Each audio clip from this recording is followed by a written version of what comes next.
I've seen a lot of change, been through a lot of pain. Some things are not the same as they were a year ago, but all will be okay. I move on each and every day. Bonjour et bienvenue dans cette nouvelle vidéo. Nous partons ensemble pour de nouvelles destinations. Nous voici arrivés au viaduc de Garabi. C'est un viaduc ferroviaire d'une longueur de 565 mètres et 122 mètres de haut. Un peu avant la construction de la Dame de Fer, Gustave Eiffel, architecte, avec Léon Boyer, polytechnicien et ingénieur, imagine et réalise le viaduc de Garabi, avec l'aide de l'entreprise Gustave Eiffel. Depuis 2017, il est classé monument historique. C'est au cœur du massif de la Margeride que la Truyère prend sa source, parcourant ensuite plus de 170 km. La vallée ennoyée de la Truyère et du Besse, Garabi-Grandval, est reconnue par l'État comme site classé pour sa valeur paysagère exceptionnelle. Il constitue l'un des plus beaux monuments d'ouvrages d'ingénierie moderne et le deuxième plus haut viaduc du monde derrière le viaduc de Millau.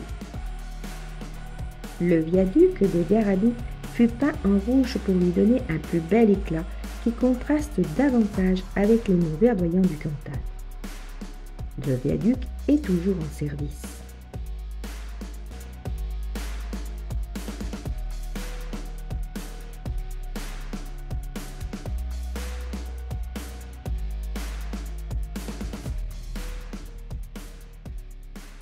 Regardez ce qu'on vient de trouver sur la route en allant au site des Issots de Lange. Un joli moulin. On va aller le voir ensemble.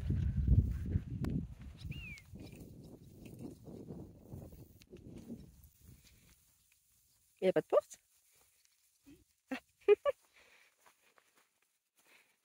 Est-ce qu'on peut rentrer? Non. T'entends? Mais tu dors. Ah, ça parle. C'est trop rigolo. Ils font ces trucs au milieu de la campagne.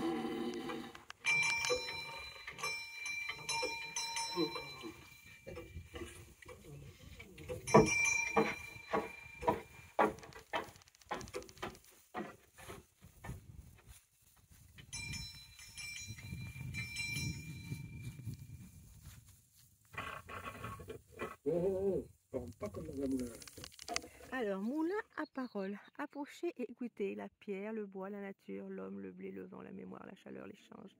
La parole servie sur un plateau, celui d'Ali. Sans se vanter, le son sort des moulins, quelques paroles aussi. Visite libre et gratuite. Oh, bah, c'est pas mal ça. Monument historique quand même. Oh. Écoutez-moi ça. La particularité de ces moulins-là, c'est peut-être quelque chose d'assez singulier et vrai au niveau de leur mécanisme et puis surtout de leur prise au vent. Le contact au vent, il se fait directement avec des planches et non des toiles. Alors avec les planches, on avait l'avantage de pouvoir réguler la vitesse de rotation du moulin. C'est-à-dire que selon le nombre de planches qu'on y mettait, on régulait notre vitesse. Alors pourquoi la présence de planches? Est-ce que c'est simplement par rapport à la rudesse de l'hiver? Les planches, c'était du topili qui était utilisé au niveau léger, imputrescible. Et puis alors, elles sont toutes gravées, vous voyez, d'un chiffre romain. Puisque nos ailes, elles aussi, sont gravées, on venait placer la planche correspondante. Alors ça nous surprend beaucoup, parce que quand on connaît l'histoire d'Ali, on sait qu'il y avait beaucoup de chants. Moulin de la Maison Blanche, moulin à parole, site et monument historique d'Ali, est en libre accès. Il est gratuit. En se rapprochant de ces murs, vous écouterez des histoires d'anciens meuniers du pays.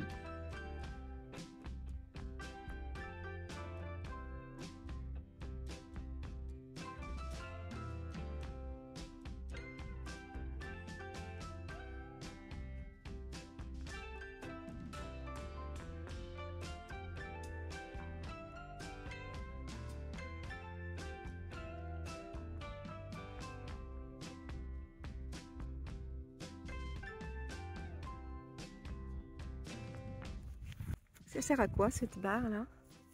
C'est un moulin à tête rotative. D'accord. C'est-à-dire qu'ils déplaçaient les ailes en fonction du vent. Hein? Avec la barre, tu faisais tourner la tête du moulin et te mettre face au vent que tu voulais utiliser. Ah, ok. C'est ingénieux. C'était ingénieux.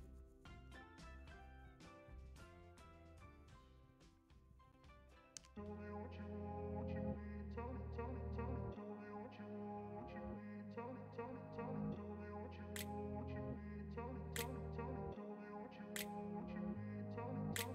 grew up in a place where they told you what to chase, told you how to run the race.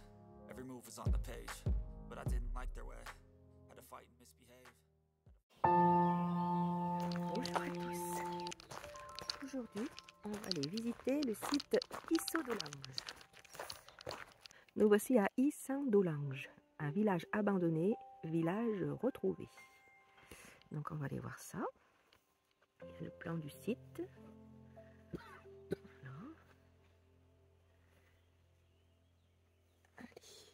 C'est par où? Attends. Non, là c'est trop raide, non? Des marches, là. Ah, il y a des marches. Ok, eh ben allez, on y va. 1000 ans de vie sommeillent sous nos yeux, semblent surgir de la nuit des temps. Issodolange émerge de son sommeil et se délivre par bribes, au gré d'un patient travail de fouille et de recherche d'hypothèses. Le village d'Issodolange est fascinant. Un autre panneau explicatif. On va aller voir.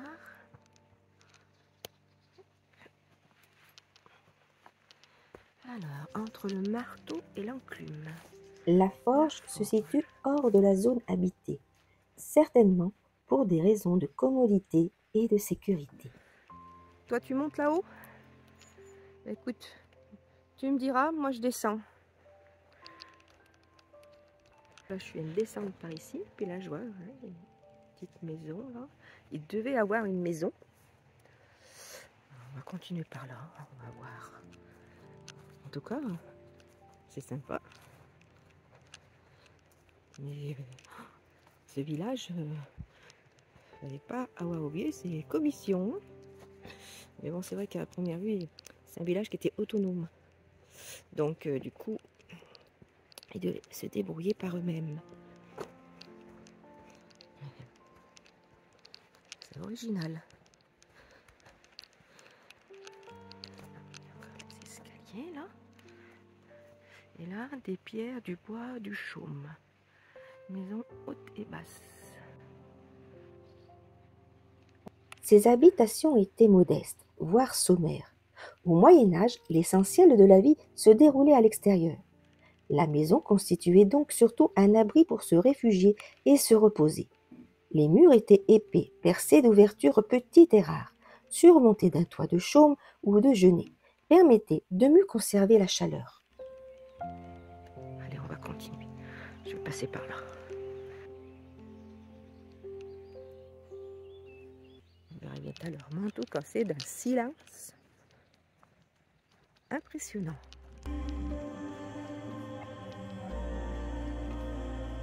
Nous arrivons aux ruines de l'église. Durant le Moyen-Âge, l'autorité politique repose sur la noblesse que détient le pouvoir temporel, tandis que l'église catholique représente le pouvoir spirituel.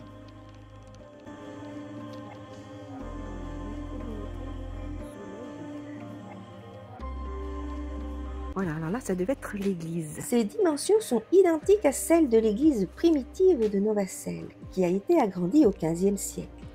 Longue de 18 mètres, elle comportait un chœur et une nef unique de 8 mètres de large. Pourvue d'une tribune couverte d'une charpente losée, elle était terminée par une abside semi-circulaire. On va regarder, il y a un petit panneau d'inscription là, explicatif, d'information, je vais y arriver. Protéger la population. Les murs de soutènement sont des constructions de pierres sèches pour lesquelles on utilise des blocs de schiste. Ces murs permettent de maîtriser le relief pour cultiver, diminuer l'érosion et mieux retenir l'eau destinée aux plantations.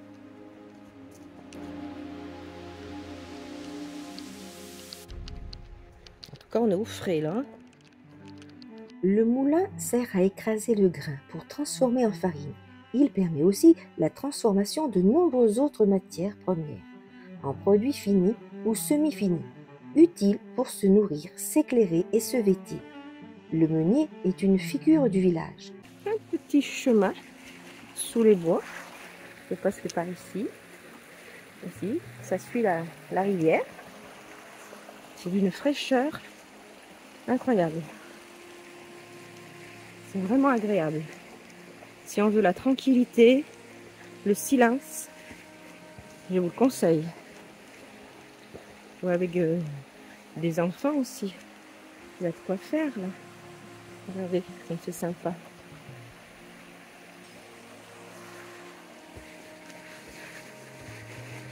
Jolie petite balade.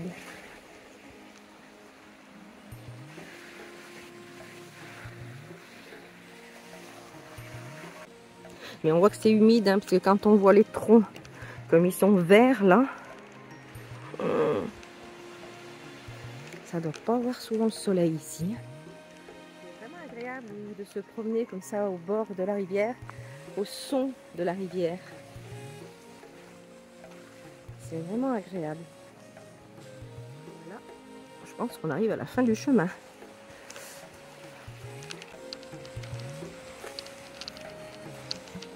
Ah oui, encore une petite table de... Enfin, une grande table de pique-nique. Ah, c'est bien aménagé quand même. Pour s'amuser, là. Bon, après, il faut amener sa nappe et tout ça, hein, parce que... c'est très humide. Mais là, quand il fait bien chaud, tu viens ici, là. Voilà, c'est au frais. Tout à l'heure, on est descendu par là. Et après, on est parti par là. Et là, je vois qu'il y a un autre chemin. Donc, on va aller voir.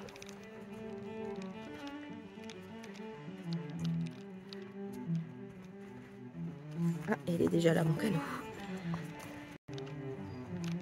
L'explication, là. Ah oui, c'était le four banal. Situé sur une petite placette, nous pouvons imaginer l'animation qui devait régner autour de ce four à chaque fois qu'il était allumé.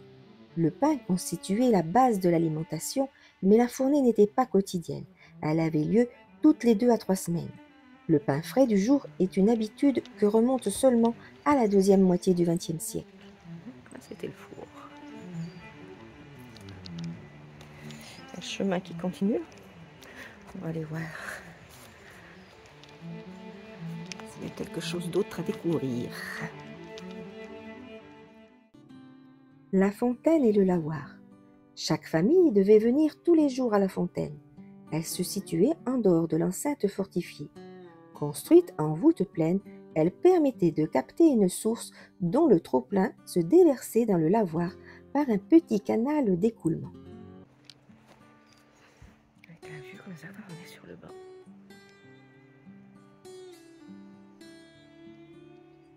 Ah oui, là on retrouve le chemin où on était un peu plus haut. D'accord. Et voilà. On a fini de visiter le site d'Issant-d'Olange. C'est pas mal. Nous voici arrivés à la fin de cette vidéo. On espère que cela vous a plu et que cela vous a permis de trouver de nouvelles découvertes. N'oubliez pas de vous abonner et de nous laisser un petit commentaire, ça nous fera toujours plaisir. On vous dit à bientôt pour la prochaine vidéo.